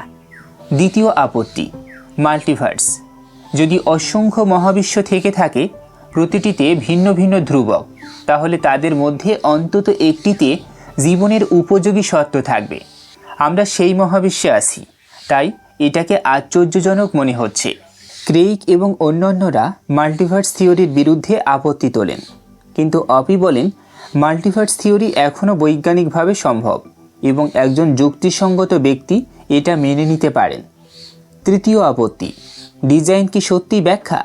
এমনকি যদি ধরা যায় এই মহাবিশ্ব ডিজাইন, তাহলে প্রশ্ন উঠবে এই ডিজাইনারকে কে ডিজাইন করেছে? ডিজাইনার নিজে কিভাবে এত জটিল? এই রিগ্রেসের কোনো সন্তোষজনক সমাধান নেই। অপি বিশেষভাবে প্রশংসা করেন ডেভিড হিউমের ডায়ালগাস কনসার্নিং ন্যাচারাল রিলিজিয়নের। হিউম 1779 সালেই ডিজাইন আর্গুমেন্টের বিরুদ্ধে অনেক যুক্তি দিয়েছিলেন। প্রথমত, একটি মহাবিশ্ব থেকে অনুমান করা যায় না এটা ডিজাইন। আমরা অনেক ঘড়ি দেখেছি, তাই জানি ঘড়ির পেছনে নির্মাতা আছে, কিন্তু আমরা মাত্র একটি মহাবিশ্ব দেখেছি, তুলনা করার কোনো উপায় নেই। দ্বিতীয়ত, মহাবিশ্বের ডিজাইনার কেমন হবে তার কোনো সুনির্দিষ্ট অনুমান করা যায় না। হয়তো অনেক ক্ষুদ্র দেবতারা মিলে এই কাজ করেছেন, হয়তো একটি মন্দ বা উদাসীন স্রষ্টা আছেন। তৃতীয়ত, যদি ডিজাইন আর্গুমেন্ট সত্য হয় তাহলে মহাবিশ্বের ত্রুটিগুলো, অপ্রয়োজনীয় কষ্ট, অকার্যকর অঙ্গ, বিলুপ্ত প্রজাতি একজন নিখুঁত স্রষ্টার বিরুদ্ধে যায়। অপি বলেন হিউমের এই সমালোচনাগুলো এখনও অত্যন্ত প্রাসঙ্গিক। যারা বলেন হিউমের পরে ডিজাইন আর্গুমেন্টের প্রশ্নটা মীমাংসিত হয়নি, তারা হিউমকে যথেষ্ট গুরুত্ব দেননি। আমরা দেখলাম মহাবিশ্বের অস্তিত্ব এবং জীবনের জটিলতা থেকে ঈশ্বরের অস্তিত্ব প্রমাণের যুক্তিগুলো অ্যাকুইনাস থেকে ক্রেইগ পর্যন্ত, প্যালি থেকে বিহে এর ফাইন টিউনিং পর্যন্ত কোনোটি অপির কঠোর মানদণ্ড পূরণ করতে পারছে না। কিন্তু এখন পর্যন্ত আমরা শুধু ঈশ্বরের পক্ষের যুক্তি দেখেছি। পরবর্তী অংশে আসবে পাস্কেলের বিখ্যাত বাজি এবং তারপর মন্দের সমস্যা। যদি একজন সর্বশক্তিমান, সর্বজ্ঞ, সম্পূর্ণ ন্যায়পরায়ণ ঈশ্বর থাকেন, তাহলে পৃথিবীতে এত কষ্ট কেন? তৃতীয় অংশ, পাস্কেলস ওয়েজার ও আর্গুমেন্ট ফ্রম ইভিল। আমরা দেখেছি ঈশ্বরের অস্তিত্বের পক্ষের তিনটি বড় ধরনের আর্গুমেন্ট, অন্টোলজিক্যাল, কসমোলজিক্যাল এবং টেলোলজিক্যাল, কিভাবে অপির কঠোর মানদণ্ডের সামনে দাঁড়াতে পারে না। কিন্তু এখন পর্যন্ত আমরা একটি প্রশ্নই এড়িয়ে এসেছি, হয়তো সবচেয়ে মানবিক প্রশ্নটি। ঈশ্বর নিয়ে আর্গুমেন্ট শুধু দার্শনিকদের জন্য নয়, সাধারণ মানুষের জীবনে ধর্ম এবং ঈশ্বরের প্রশ্নটি আসে অন্যভাবে। একজন মায়ের কোলে শিশু মারা যায়, একটি নিরীহ মানুষ ভয়াবহ কষ্ট পায়, কেউ হারিয়ে যাওয়া প্রিয়জনকে খোঁজেন ঈশ্বরের মধ্যে। এখন আমরা দুটি বিষয় নিয়ে কথা বলবো। প্রথমটি হলো পাস্কেলের বিখ্যাত বাজি, যুক্তির বদলে ঝুঁকির হিসেবে ঈশ্বরে বিশ্বাসের পক্ষে। দ্বিতীয়টি হলো আর্গুমেন্টস ফ্রম ইভিল, পৃথিবীর কষ্ট এবং মন্দ থেকে ঈশ্বরের বিরুদ্ধে যুক্তি। সপ্তদশ শতকের ফরাসি গণিতবিদ এবং দার্শনিক ব্লেইজ পাস্কেল একটি অত্যন্ত অদ্ভুত যুক্তি দিয়েছেন। তিনি বলেননি ঈশ্বর আছেন তাই বিশ্বাস করো, তিনি বললেন বিশ্বাস করা বুদ্ধিমানের কাজ, কারণ বিশ্বাস না করার চেয়ে বিশ্বাস করার মধ্যে লাভ বেশি। এটাই পাস্কেলস ওয়েজার। যুক্তিটা এরকম, ধরুন ঈশ্বর হয় আছেন অথবা নেই, আপনি হয় বিশ্বাস করবেন অথবা করবেন না। এই দুটো পরিস্থিতি গুণ করলে 4টে সম্ভাবনা পাওয়া যায়। যদি ঈশ্বর থাকেন এবং আপনি বিশ্বাস করেন, আপনি অনন্ত স্বর্গের পুরস্কার পাবেন। যদি ঈশ্বর থাকেন এবং আপনি বিশ্বাস করেন না, আপনি অনন্ত নরকের শাস্তি পাবেন। যদি ঈশ্বর না থাকেন এবং আপনি বিশ্বাস করেন, আপনি সামান্য ক্ষতি করছেন। যদি ঈশ্বর না থাকেন এবং আপনি বিশ্বাস না করেন, তাহলে সামান্য লাভ। পাস্কেল বলছেন ডিসিশন থিওরির হিসেবে এখানে বিশ্বাস করাটাই যুক্তিযুক্ত, কারণ একদিকে অসীম পুরস্কারের সম্ভাবনা, অন্যদিকে সামান্য ক্ষতির সম্ভাবনা। এখানে বাজি তো একটাই। এই আর্গুমেন্টটি চালাক, কিন্তু অপির মতে এটা একটি সম্পূর্ণ ব্যর্থতা। কেন? অপি অন্তত 7টি গুরুত্বপূর্ণ আপত্তি তোলেন। চলুন সবচেয়ে শক্তিশালীগুলো দেখি। প্রথম আপত্তি, বিশ্বাস কি ইচ্ছাশক্তির ব্যাপার? পাস্কেল বলেছেন বাজি ধরুন, কিন্তু বিশ্বাস কি সিদ্ধান্ত নিয়ে করা যায়? আমি চাইলেই কি বিশ্বাস করতে পারি যে আগামীকাল সূর্য পশ্চিমে উঠবে? না, পারি না। বিশ্বাস প্রমাণের উপর নির্ভর করে, ইচ্ছার উপর নয়। তাহলে পাস্কেল কিভাবে বলছেন বাজি ধরুন এবং বিশ্বাস করুন? এমনকি পাস্কেল নিজেও এটা বুঝতেন, তাই তিনি বলেছিলেন প্রথমে চার্চে যাও, মোমবাতি জ্বালাও, প্রার্থনা করো, একসময় বিশ্বাস এসে যাবে। কিন্তু অপি বলেন এই পদ্ধতিতে যে বিশ্বাস আসে সেটা কি আসল বিশ্বাস? এবং একজন সর্বজ্ঞ ঈশ্বর কি এই কৌশলগত বিশ্বাসকে পুরস্কৃত করবেন? দ্বিতীয় আপত্তি, কেন ঈশ্বর? পাস্কেল মনে করছেন শুধু দুটো সম্ভাবনা, খ্রিস্টান ঈশ্বর আছেন অথবা কোনো ঈশ্বর নেই। কিন্তু কেন? হয়তো একজন ইসলামিক ঈশ্বর আছেন, হয়তো একজন হিন্দু ঈশ্বর আছেন, হয়তো এমন ঈশ্বর আছেন যিনি শুধু তাদেরকেই পুরস্কৃত করেন যারা প্রমাণ ছাড়া বিশ্বাস করতে অস্বীকার করেন, অর্থাৎ যুক্তিশীল মানুষদের। এমন ঈশ্বরও তো সম্ভব। এই অনেক ঈশ্বর সমস্যাটিকে অপি বলেন পাস্কেলের বিরুদ্ধে সবচেয়ে শক্তিশালী আপত্তি। যদি অসীম সংখ্যক সম্ভাব্য ঈশ্বর থাকেন, প্রতিটি ভিন্ন বিশ্বাস ও আচরণের পুরস্কার বা শাস্তি দিয়ে, তাহলে ডিসিশন থিওরির হিসেব সম্পূর্ণ ভেঙে পড়ে। উদাহরণ, যদি এমন একজন বিকৃত ঈশ্বর থাকেন যিনি শুধু তাদেরকেই অনন্ত পুরস্কার দেন যারা তাকে বিশ্বাস করেননি, তাহলে পাস্কেলের কথা মতো বিশ্বাস করলেই সেই ঈশ্বরের কাছে আপনি হেরে যাবেন। এই সম্ভাবনাকে শূন্য প্রমাণ করা অসম্ভব। তৃতীয় আপত্তি, অসীম ইউটিলিটি সমস্যা। পাস্কেল বলেছেন স্বর্গের পুরস্কার অসীম, কিন্তু অসীম ইউটিলিটি নিয়ে ডিসিশন থিওরি কাজ করে না। কেন? একটু ভাবুন। যদি ঈশ্বরে বিশ্বাস করার পুরস্কার অসীম হয়, তাহলে একটি কয়েন টসের মাধ্যমে সিদ্ধান্ত নিলেও এক্সপেক্টেড ইউটিলিটি অসীম হবে। মানে কোনো কাজের মাধ্যমে যদি এমন হওয়ার সম্ভাবনা থাকে যে ওই কাজটি আপনাকে ঈশ্বরে বিশ্বাসের দিকে নিয়ে যাবে, তাহলে সেই কাজেরও এক্সপেক্টেড ইউটিলিটি অসীম। পরিণামে প্রতিটি সম্ভাব্য কাজের এক্সপেক্টেড ইউটিলিটি অসীম হয়ে যায় এবং ডিসিশন থিওরি কোনো পথ দেখাতে পারে না। অপির সিদ্ধান্ত, পাস্কেলস ওয়েজার আর্গুমেন্ট হলো সম্পূর্ণ ব্যর্থতা। তবে একটা কথা বলে রাখি, অপি বলছেন না যে ঈশ্বরে বিশ্বাস করা উচিত নয়। তিনি শুধু বলছেন যে পাস্কেলের এই বিশেষ যুক্তিটি ডিসিশন থিওরির হিসেবে কাজ করে না। এবার আসি বইয়ের সবচেয়ে দার্শনিকভাবে গভীর অধ্যায়ে। ধরুন একটি শিশু ক্যান্সারে ভোগে, একটি ভূমিকম্পে হাজার হাজার মানুষ মারা যায়, একটি নিরীহ প্রাণী শিকারের নখে কষ্ট পায়। যদি একজন সর্বশক্তিমান, সর্বজ্ঞ এবং সম্পূর্ণ ন্যায়পরায়ণ ঈশ্বর থাকেন, তাহলে এইসব কষ্ট কেন? এটাই আর্গুমেন্ট ফ্রম ইভিলের কেন্দ্রীয় প্রশ্ন। অপি শুরুতেই একটি অসাধারণ সৎ কথা বলেন। তিনি বলেন যে এই আর্গুমেন্টগুলো তার কাছে খুব বেশি গুরুত্বপূর্ণ মনে হয় না, কারণ তিনি এমনিতেই মনে করেন অতিপ্রাকৃত কোনো সত্তা নেই। তবে তিনি মনে করেন যে এই আর্গুমেন্টগুলো অন্তত ঈশ্বরের পক্ষের সেরা আর্গুমেন্টগুলোর মতোই শক্তিশালী এবং সেটা প্রমাণ করাটা গুরুত্বপূর্ণ। দার্শনিক জে.এল. ম্যাকি 1955 সালে একটি বিখ্যাত যুক্তি দিয়েছিলেন। তার দাবি হলো একটি পরিপূর্ণ সত্তার অস্তিত্ব এবং পৃথিবীতে মন্দের অস্তিত্ব এই দুটো একসাথে যৌক্তিকভাবে অসম্ভব। কারণ একজন পরিপূর্ণ ঈশ্বর সর্বশক্তিমান, একজন পরিপূর্ণ ঈশ্বর সর্বজ্ঞ, একজন পরিপূর্ণ ঈশ্বর সম্পূর্ণ ন্যায়পরায়ণ। একজন ন্যায়পরায়ণ সত্তা মন্দ চান না। একজন সর্বশক্তিমান সত্তা মন্দ দূর করতে পারেন, কিন্তু পৃথিবীতে মন্দ আছে, তাই পরিপূর্ণ ঈশ্বর নেই। এই লজিক্যাল প্রবলেম অফ ইভিল একসময় অত্যন্ত প্রভাবশালী ছিল, কিন্তু 20 শতকের দ্বিতীয় অর্ধে দার্শনিক অ্যালভিন প্ল্যাটিঙ্গা এর বিরুদ্ধে একটি শক্তিশালী ফ্রি উইল ডিফেন্স দাঁড় করান। প্ল্যাটিঙ্গার যুক্তি ছিল মন্দের জন্য দায়ী মানুষের স্বাধীন ইচ্ছা। ঈশ্বর চাইলেই এমন একটি জগৎ তৈরি করতে পারতেন না যেখানে সত্যিকারের স্বাধীন ইচ্ছা আছে অথচ কোনো মন্দ নেই। স্বাধীনতা মানেই ভুল পথে যাওয়ার সম্ভাবনা। তাই যদি ঈশ্বর স্বাধীন মানুষ চেয়ে থাকেন তাহলে মন্দ ছিল অনিবার্য। প্ল্যাটিঙ্গার এই যুক্তি অনেক দার্শনিকের কাছে গৃহীত হয়েছিল।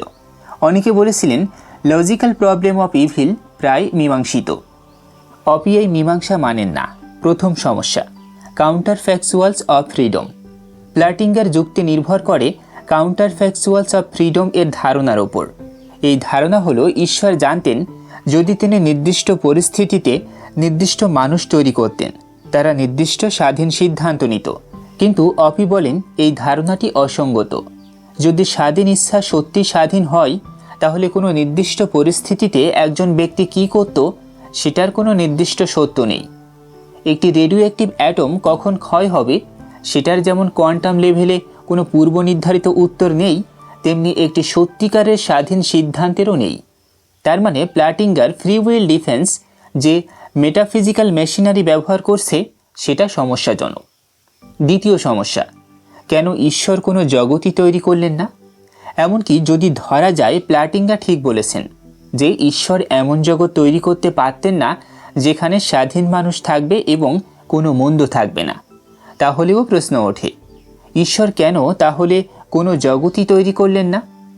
যদি প্রতিটি সম্ভাব্য স্বাধীন জগতেই মন্দ থাকতে বাধ্য, তাহলে একজন পরিপূর্ণ ঈশ্বর কি মন্দহীন জগৎ বেছে নিতেন না?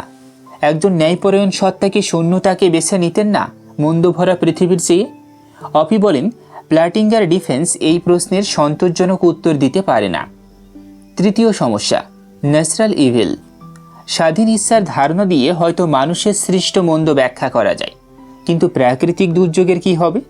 ভূমিকম্প, ক্যান্সার, সুনামি, এগুলো কি কোনো মানুষের স্বাধীন ইচ্ছার ফল? এই ন্যাচারাল ইভিল ব্যাখ্যা করার জন্য ফ্রি উইল ডিফেন্স অপর্যাপ্ত। অপির একটি অত্যন্ত চতুর মন্তব্য আছে। যারা ফ্রি উইল ডিফেন্স দেন তারা প্রায় স্বর্গের কথা বলেন। স্বর্গে নাকি মানুষ সর্বদা ন্যায়পরায়ণ পছন্দ করে, কিন্তু তবুও সেখানে স্বাধীন ইচ্ছা আছে।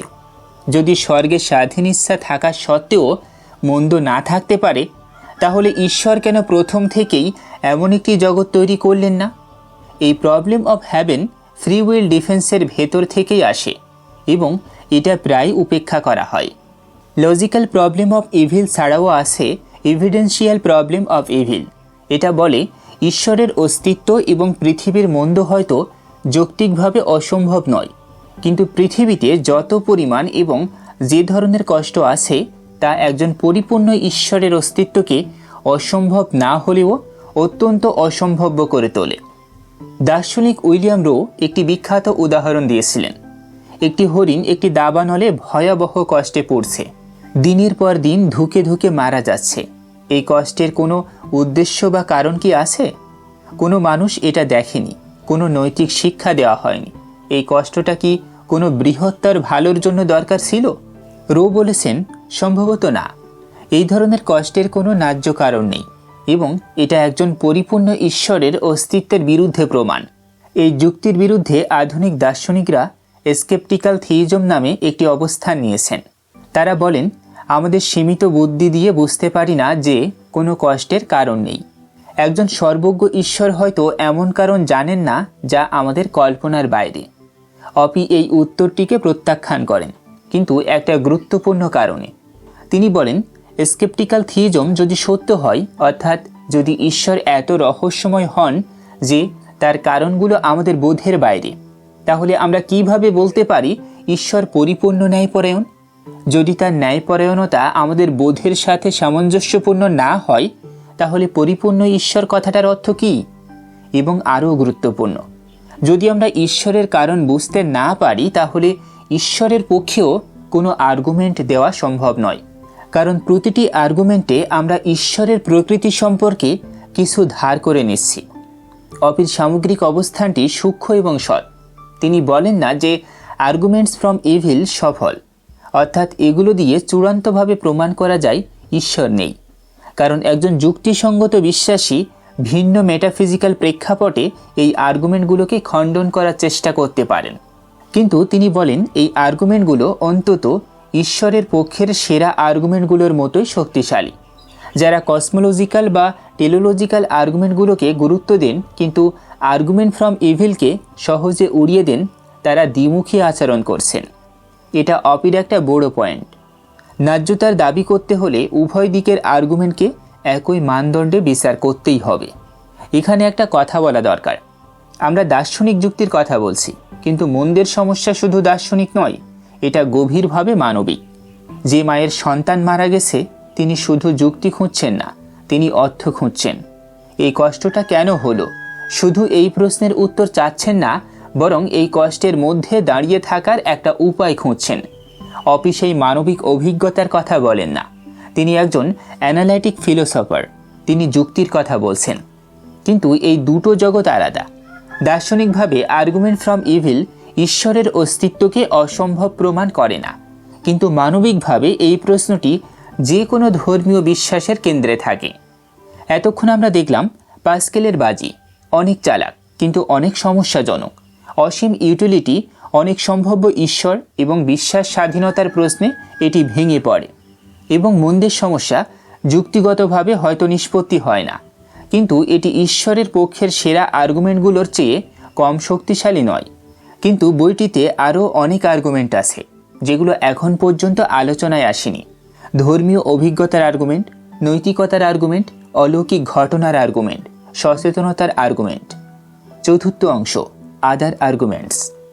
আমরা দেখেছি ঈশ্বরের পক্ষে 4টি বড় যুক্তি: অন্টোলজিক্যাল, কসমোলজিক্যাল, টেলোলজিক্যাল এবং পাস্কেলস ওয়েজার।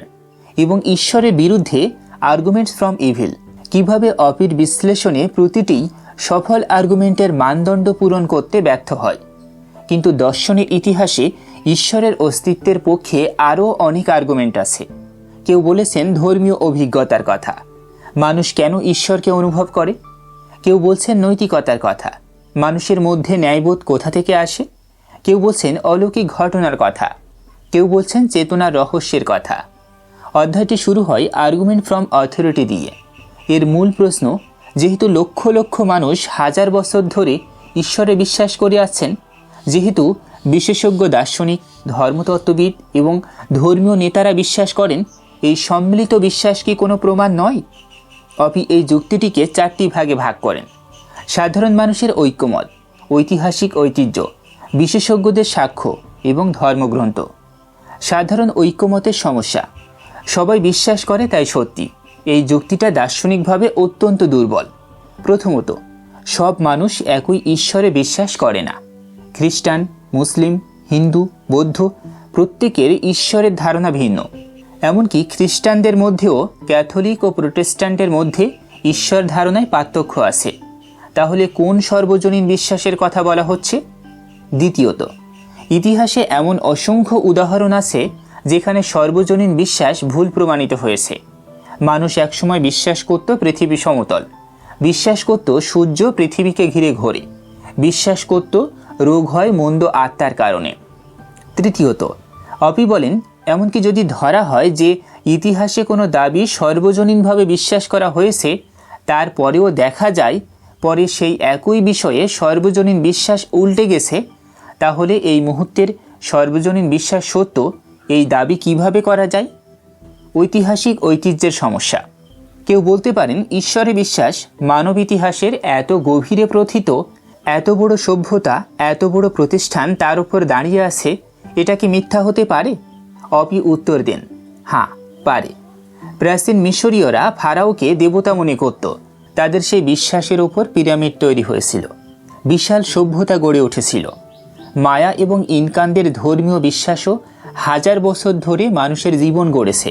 কিন্তু যারা ইব্রাহিমীয় ঈশ্বরে বিশ্বাস করেন তারাই বলবেন এইসব বিশ্বাস মিথ্যা ছিল। তার মানে ঐতিহাসিক প্রভাব এবং প্রাতিষ্ঠানিক শক্তি কোনো বিশ্বাসের সত্যতার প্রমাণ নয়। ধর্মগ্রন্থের সমস্যা। ধর্মগ্রন্থ থেকে ঈশ্বরের অস্তিত্ব প্রমাণের চেষ্টা একটি বৃত্তাকার সমস্যায় পড়ে। ধর্মগ্রন্থ সত্য কারণ ঈশ্বর লিখেছেন, এটা প্রমাণ করতে হলে আগে ঈশ্বরের অস্তিত্ব প্রমাণ করতে হবে। আর ঈশ্বর আছেন কারণ ধর্মগ্রন্থ আছে, এটা সার্কুলার রিজনিং। এর বাইরেও সমস্যা আছে। পৃথিবীর বিভিন্ন ধর্মের গ্রন্থগুলো পরস্পর বিরোধী দাবি করে। বাইবেল, কোরআন, বেদ প্রতিটি আলাদা আলাদা ঈশ্বরের ধারণা দেয়, আলাদা ইতিহাস বলে। সবগুলো একসাথে সত্য হতে পারে না। অপির সিদ্ধান্ত, কর্তৃত্বের কোনো আর্গুমেন্ট সফল নয়।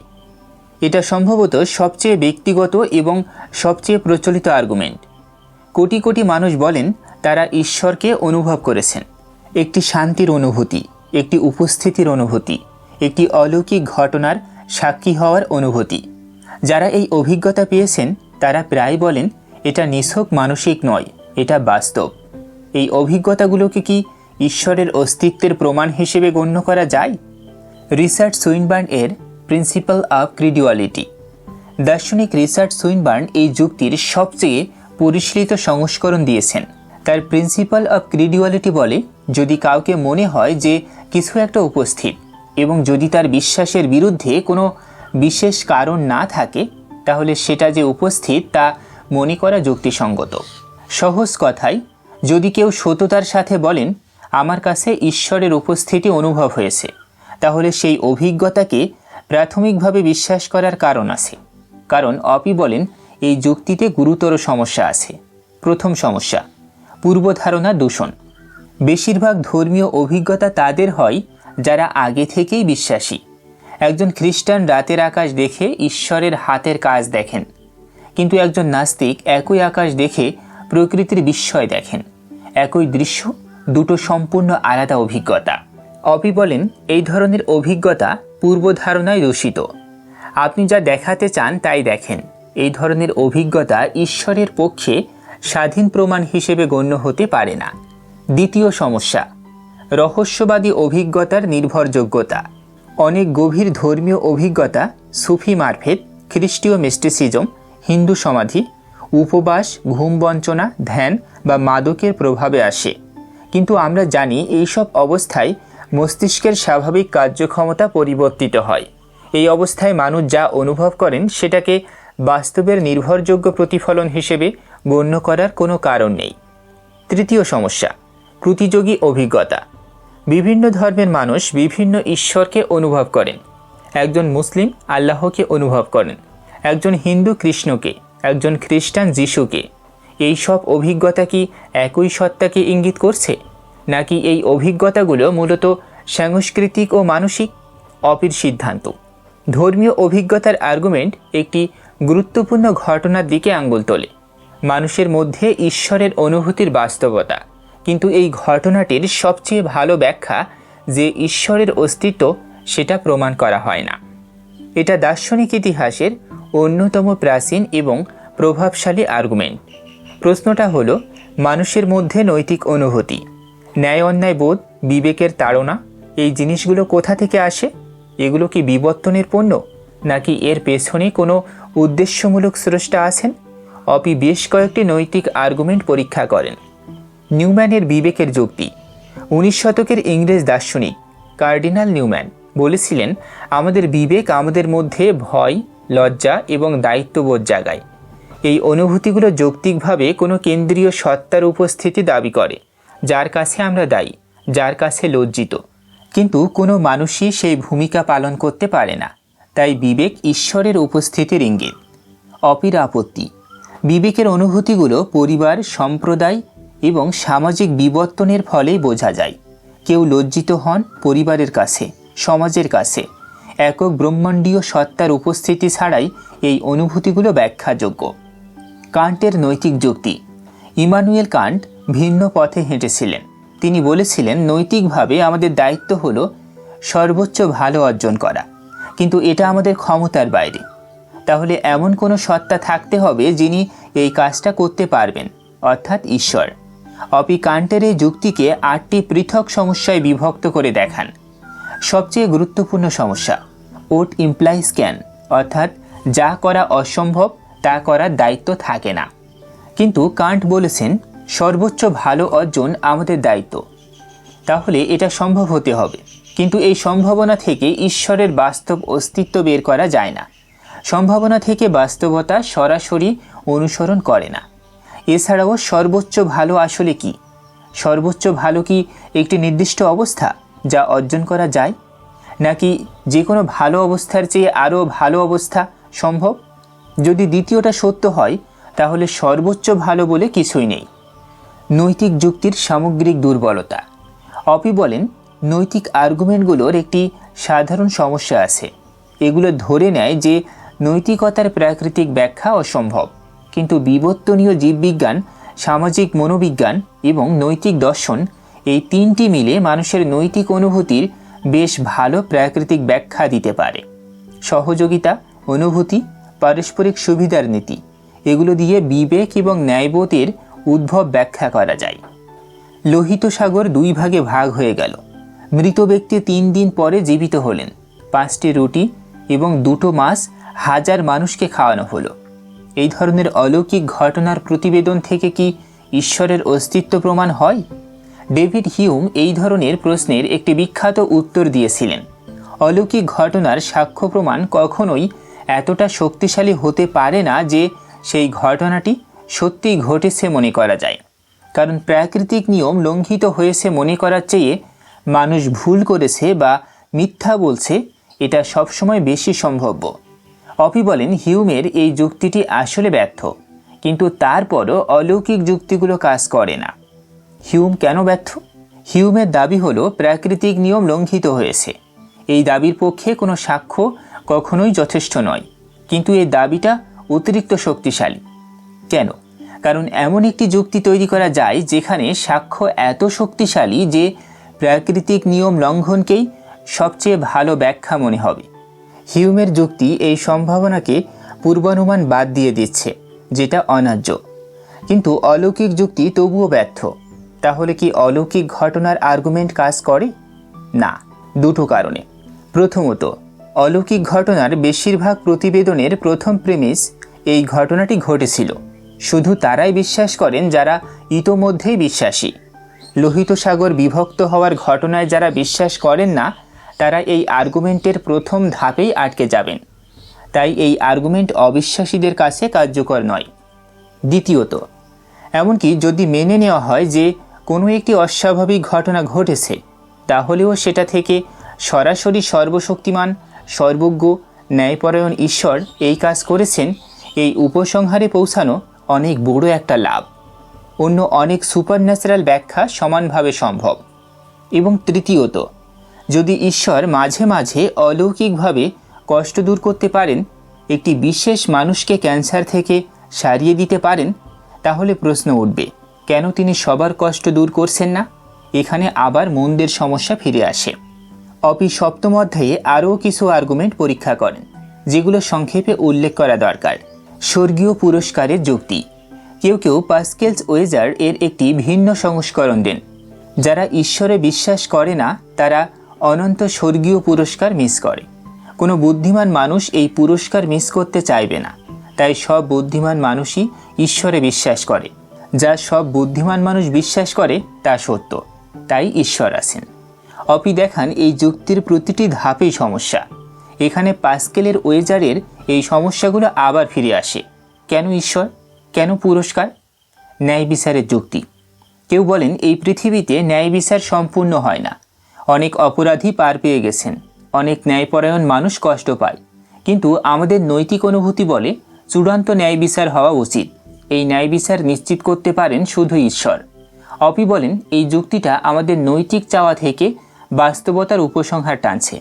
কিন্তু আমরা যা চাই সেটা সত্য হওয়াকে বাধ্য করে না। Cumulative case argument. কেউ বলতে পারেন এই আর্গুমেন্টগুলো একটা একটা করে দেখলে দুর্বল মনে হয়, কিন্তু একসাথে দেখলে কি একটা শক্তিশালী কিউমুলেটিভ কেস তৈরি হয় না? অপি এই প্রশ্নটাও সরাসরি মোকাবেলা করেন।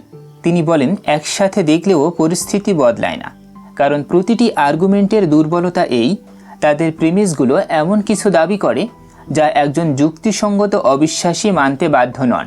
একটি দুর্বল আর্গুমেন্টের সাথে আরেকটি দুর্বল আর্গুমেন্ট যোগ করলে একটি শক্তিশালী আর্গুমেন্ট হয় না। সপ্তম অধ্যায়ের পর একটি প্যাটার্ন স্পষ্ট হয়ে যায়। প্রতিটি আর্গুমেন্টের ক্ষেত্রে একই সমস্যা দেখা দেয়।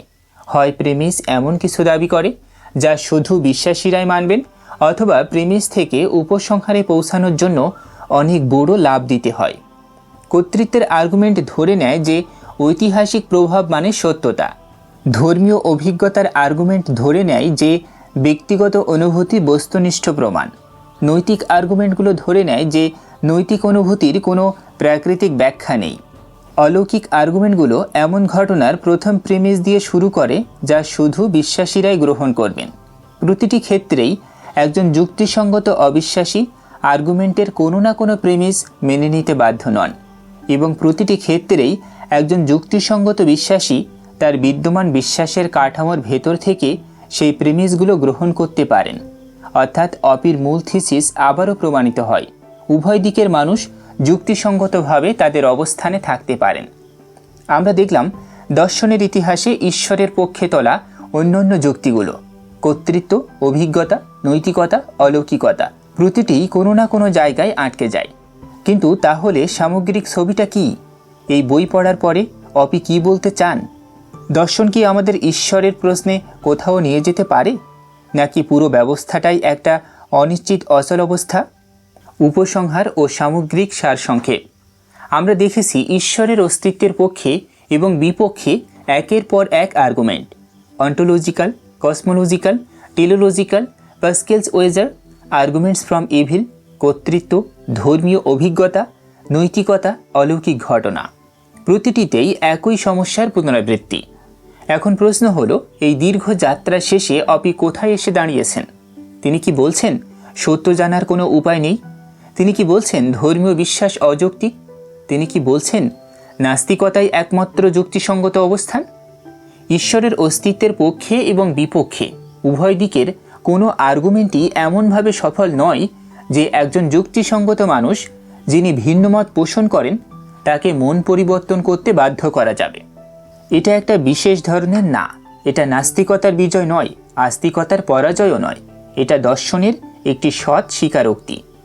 অপি বলেছেন ঈশ্বরের প্রশ্নটি এমন একটি বিষয় যেখানে বিশ্বাসী, অবিশ্বাসী এবং অজ্ঞবাদী তিনজনই যুক্তিসঙ্গতভাবে তাদের অবস্থানে থাকতে পারে। কিন্তু এটা কি শুধু বলছে সবাই সমান? না, অপি এখানে আরও সূক্ষ্ম কিছু বলছেন। অপির একটি গুরুত্বপূর্ণ দার্শনিক বিশ্বাস আছে। মানুষের বিশ্বাস গঠন একটি জটিল প্রক্রিয়া।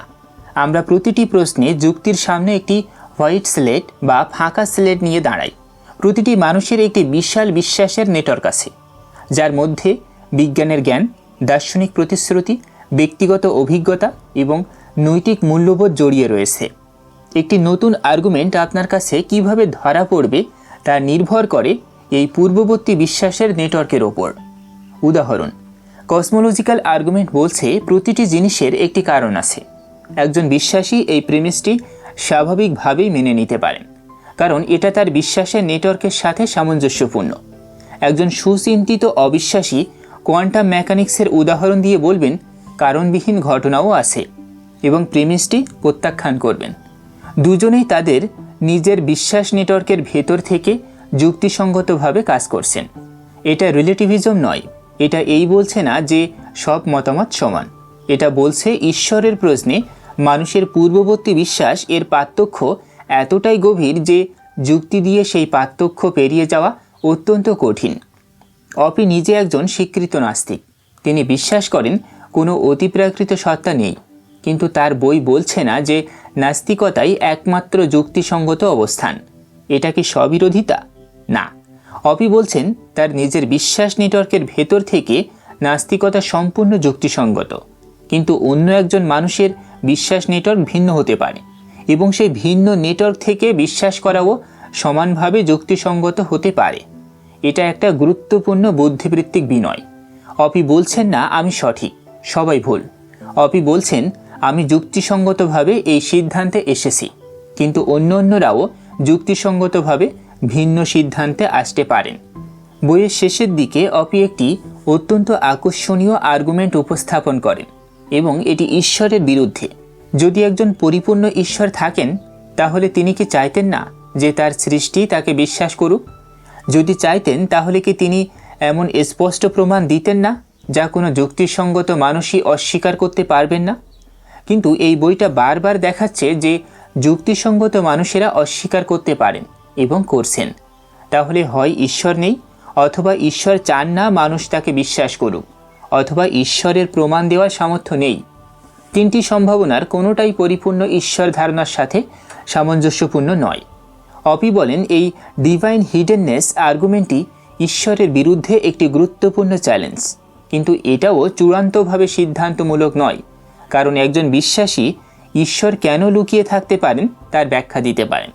এবং এখানেই অপির বইয়ের কেন্দ্রীয় বিষয়টি আবার প্রতিধ্বনিত হয়। দুটো পক্ষই তাদের অবস্থান থেকে যুক্তিসঙ্গতভাবে কথা বলতে পারে। অনেকে বলেন চেতনা কিভাবে শুধু পদার্থ থেকে আসতে পারে? এটা একটা সম্পূর্ণ রহস্য। প্রেম, ভাষা, নৈতিকতা এগুলো কিভাবে বিবর্তন থেকে আসতে পারে? এই রহস্যগুলোই ঈশ্বরের ইঙ্গিত। অপি এই রহস্যের যুক্তিকে একটি সরল কিন্তু গুরুত্বপূর্ণ জবাব দেন। যদি চেতনা কিভাবে পদার্থ থেকে আসে তা রহস্য হয়, তাহলে একজন ঈশ্বর কিভাবে চেতনা তৈরি করলেন তাও সমানভাবে রহস্য। রহস্যের সমাধান হিসেবে আরও বড় রহস্য দেওয়া কোনো সমাধান নয়। প্রকৃতির রহস্যকে ঈশ্বর করেছেন, এটা ব্যাখ্যা করা আসলে ব্যাখ্যা নয়, এটা রহস্যটাকে একটি স্তর পিছিয়ে দেওয়া। যদি আমরা বলতে পারি ঈশ্বর সব সময় ছিলেন, তাই তাকে ব্যাখ্যা করতে হবে না, তাহলে একই সুরে বলা যায় মহাবিশ্বও সবসময় ছিল, তাই তাকেও ব্যাখ্যা করতে হবে না। বইয়ের শেষের দিকে অপি দুটো বিখ্যাত দার্শনিক নীতি নিয়ে আলোচনা করেন। 19 শতকের গণিতবিদ ডব্লিউ.কে ক্লিফোর্ড বলেছিলেন, যে কোনো বিষয়ে যে কোনো মানুষের যথেষ্ট প্রমাণ ছাড়া কোনো কিছুতে বিশ্বাস করা সবসময় ভুল। এটাই ক্লিফোর্ডস প্রিন্সিপাল। এই নীতি অনুযায়ী যেহেতু ঈশ্বরের অস্তিত্বের পক্ষে যথেষ্ট প্রমাণ নেই, তাই ঈশ্বরে বিশ্বাস করা অযৌক্তিক। কিন্তু উইলিয়াম জেমস পাল্টা বলেছিলেন, কিছু প্রশ্নে অপেক্ষা করা এবং সিদ্ধান্ত না নেওয়া নিজেই একটি সিদ্ধান্ত, এবং ধর্মীয় বিশ্বাসের ক্ষেত্রে অভিজ্ঞতার মধ্য দিয়ে যাওয়াটাও একটি বৈধ পথ। অপি উভয় নীতি নিয়ে বিস্তারিত আলোচনা করেন। তিনি দেখান ক্লিফোর্ড এর নীতি প্রয়োগ করা কঠিন, কারণ যথেষ্ট প্রমাণ কতটুকু তা নির্ধারণ করাই একটি দার্শনিক প্রশ্ন। তবে তার মূল পয়েন্ট, যদি ঈশ্বরের অস্তিত্বের পক্ষে কোনো সফল আর্গুমেন্ট না থাকে, তাহলে ক্লিফোর্ড এর নীতি অনুযায়ী বিশ্বাস না করাটাই যুক্তিসঙ্গত। কিন্তু এটা প্রমাণ করে না যে বিশ্বাস করাটা অযৌক্তিক, এটা শুধু প্রমাণ করে যে বিশ্বাস না করাটাও যুক্তিসঙ্গত। গ্রাহাম অপির আর্গিউইং অ্যাবাউট গডস শুধু একটি দার্শনিক বই নয়, এটি একটি সাংস্কৃতিক বিবৃতি। আমরা যে যুগে বাস করি সেখানে প্রায় মনে হয় ঈশ্বরের প্রশ্নটি দুটো শিবিরে ভাগ হয়ে গেছে। একদিকে ধর্মীয় মৌলবাদী যারা বলেন ঈশ্বর আছেন, এতে সন্দেহ নেই। অন্যদিকে যুদ্ধাংদেহী নাস্তিক যারা বলেন ধর্ম বিশ্বাস করা বোকামি। অপির বই এই দুটো চরমের মাঝখানে দাঁড়িয়ে বলছে এই বিষয়টা আসলে অনেক জটিল। উভয় দিকের সেরা দার্শনিক মনগুলো হাজার বছর ধরে এই প্রশ্নে কাজ করে এসেছেন। তারা বোকা ছিলেন না, তারা অসৎও ছিলেন না, কিন্তু তারা একমত হতে পারেননি। এই মতভেদ টিকে থাকার কারণ হলো প্রশ্নটা সত্যিই কঠিন, এবং এই কঠিন প্রশ্নকে সহজ করে দেখার চেষ্টা যেদিক থেকেই হোক একটি বুদ্ধিবৃত্তিক ব্যর্থতা। এই বইটি পড়ার সময় একটা প্রশ্ন মনে আসে, অপি কি শুধু অ্যানালাইটিক ফিলোসফির কাঠামোয় আটকে গেছেন? বইটির আলোচনা মূলত অ্যাংলো আমেরিকান অ্যানালাইটিক ফিলোসফির ঐতিহ্যে। এটা যুক্তির বৈধতা নিয়ে কথা বলে, প্রিমিসের গ্রহণযোগ্যতা নিয়ে কথা বলে, কিন্তু ধর্মীয় বিশ্বাস কি শুধু লজিক্যাল আর্গুমেন্টের ফল? অনেক ধর্মতত্ত্ববিদ বলবেন না। কিয়েরকেগার্ড বলেছিলেন বিশ্বাস একটি লাভ, একটি অস্তিত্বমূলক লাভ যা যুক্তিকে অতিক্রম করে।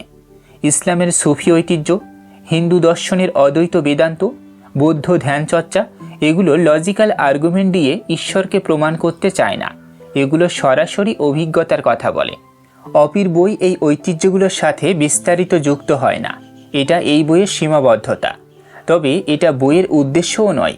অপি বলেছেন তিনি আর্গুমেন্ট নিয়ে কথা বলছেন, অভিজ্ঞতা নিয়ে নয়। আর্গিউইং অ্যাবাউট গডস বইটি পড়ার পর কয়েকটি গুরুত্বপূর্ণ উপলব্ধি আসে। প্রথমত, বুদ্ধিবৃত্তিক বিনয়। ঈশ্বরের প্রশ্নে যারা অত্যন্ত নিশ্চিত, যেদিক থেকেই হোক তাদের একটু থামা উচিত। 1000 বছরের সেরা দার্শনিক মনীরা এই প্রশ্নে নিশ্চিত হতে পারেননি। এটা কি কোনো সংকেত দেয় না? দ্বিতীয়ত, ভিন্ন মতের প্রতি সম্মান। একজন বিশ্বাসী, একজন অবিশ্বাসী এবং একজন অজ্ঞেয়বাদী, তিনজনেই যুক্তিসঙ্গতভাবে তাদের অবস্থানে থাকতে পারেন। তার মানে কেউ কাউকে বোকা বা অসৎ বলতে পারেন না, শুধুমাত্র তার ঈশ্বর সম্পর্কিত বিশ্বাসের জন্য। তৃতীয়ত, আর্গুমেন্টের সীমা। কিছু প্রশ্ন আছে যেগুলো শুধু যুক্তি দিয়ে সমাধান হয় না। ঈশ্বরের প্রশ্নটি সেরকম। এটা মানুষের অস্তিত্বের সাথে, তার অভিজ্ঞতার সাথে, তার মূল্যবোধের সাথে এতটাই জড়িত যে একটি যৌক্তিক ন্যায়বাক্য দিয়ে এর উত্তর দেওয়া যায় না। চতুর্থত, প্রশ্নটা গুরুত্বপূর্ণ। অপির বই দেখায় প্রশ্নটা কতটা গভীর। মহাবিশ্ব কেন আছে? নৈতিকতার উৎস কোথায়? মৃত্যুর পরে কি কিছু আছে? এই প্রশ্নগুলো মানুষকে মানুষ করে। এগুলো থেকে মুখ ফিরিয়ে নেওয়া মানুষের জন্য সম্ভব নয়। এই পুরো আলোচনার শেষে একটা কথা বলা দরকার। গ্রামস অপি একজন নাস্তিক। তিনি বিশ্বাস করেন ঈশ্বর নেই, কিন্তু তার বই একটি গভীর মানবিক সহানুভূতি বহন করে। তিনি কখনো বলেননি বিশ্বাসীরা বোকা, তিনি কখনো ধর্মকে আঘাত করেননি। তিনি একটি ইন্টেলেকচুয়াল এক্সারসাইজ হিসেবে দেখিয়েছেন কেন ভিন্ন মতের মানুষেরা ভিন্ন অবস্থানে আছেন এবং সেই ভিন্নতাকে সম্মান করছেন। এটা আমাদের জন্যও একটা পাঠ। ঈশ্বরের প্রশ্নটি মানুষকে বিভক্ত করেছে, যুদ্ধ হয়েছে, রক্ত ঝরেছে। কিন্তু যদি দুজন মানুষ সমান বুদ্ধিমান, সমান সৎ, সমান যুক্তিশীল হওয়ার পরেও ভিন্ন মতে পৌঁছাতে পারেন, তাহলে হয়তো বিভেদের কারণ বোকামি নয়, অসততা নয়, কারণ হলো মানুষের অস্তিত্বের গভীরে যে জটিলতা লুকিয়ে আছে। চলুন পুরো বইটার মূল বিষয়গুলো এক নজরে দেখি। প্রথম অংশে আমরা দেখেছিলাম অপির মূল প্রশ্ন, একটি সফল আর্গুমেন্ট কখন হয় এবং অন্টোলজিক্যাল আর্গুমেন্টগুলো কেন ব্যর্থ। দ্বিতীয় অংশে আমরা দেখেছিলাম মহাবিশ্বের অস্তিত্ব এবং প্রকৃতির নকশা থেকে ঈশ্বর প্রমাণের চেষ্টা কেন অপর্যাপ্ত। তৃতীয় অংশে দেখেছিলাম পাস্কেলের বাজি কেন ডিসিশন থিওরিতে ব্যর্থ এবং মন্দের সমস্যা কতটা গভীর। চতুর্থ অংশে দেখেছিলাম ধর্মীয় অভিজ্ঞতা, নৈতিকতা এবং অলৌকিকতা থেকে ঈশ্বর প্রমাণের প্রচেষ্টাগুলো। এই শেষ অংশে আমরা দেখলাম অপির সামগ্রিক উপসংহার। বিশ্বাস, অবিশ্বাস এবং অজ্ঞবাদ তিনটি যুক্তিসঙ্গত অবস্থান হতে পারে। কেউ কাউকে জোর করে মন পরিবর্তন করাতে পারবেন না। ঈশ্বর আছেন কিনা এই প্রশ্নের উত্তর অপি দেননি। তিনি বলছেন এই উত্তর হয়তো আর্গুমেন্ট দিয়ে দেওয়া যাবে না, কিন্তু এই প্রশ্নটি জিজ্ঞেস করার সাহস, বুদ্ধিমত্তার সাথে, সততার সাথে এবং অন্যের দৃষ্টিভঙ্গির প্রতি সম্মানের সাথে, সেটাই হলো দর্শনের মূল্য। এই বইটি আমাদের শেখায় যে কিছু জিজ্ঞেস করার মধ্যে আছে তাদের মূল্য, শুধু উত্তরে নয়। মহাবিশ্ব কেন আছে? আমরা কেন আছি? মৃত্যুর পরে কি কিছু থাকে? এই প্রশ্নগুলো মানুষ যতদিন থাকবে ততদিন জিজ্ঞেস করবে এবং সেটাই মানুষের বিশেষত্ব। গ্রামস অপির আর্গুমেন্ট অ্যাবাউট গডস এই প্রশ্নগুলোর সাথে আমাদের সৎভাবে মুখোমুখি হতে সাহায্য করে। এটাই এই বইয়ের সবচেয়ে বড় অবদান। প্রিয় শ্রোতা, ভিডিওটি ভালো লাগলে লাইক দিন, চিন্তাশীল মানুষদের সাথে শেয়ার করুন এবং এমন আরও গভীর বই বিশ্লেষণ শুনতে কথনিকাতে সাবস্ক্রাইব করুন। কমেন্টে অবশ্যই আপনার মূল্যবান মন্তব্য লিখে জানাতে ভুলবেন না। ধন্যবাদ।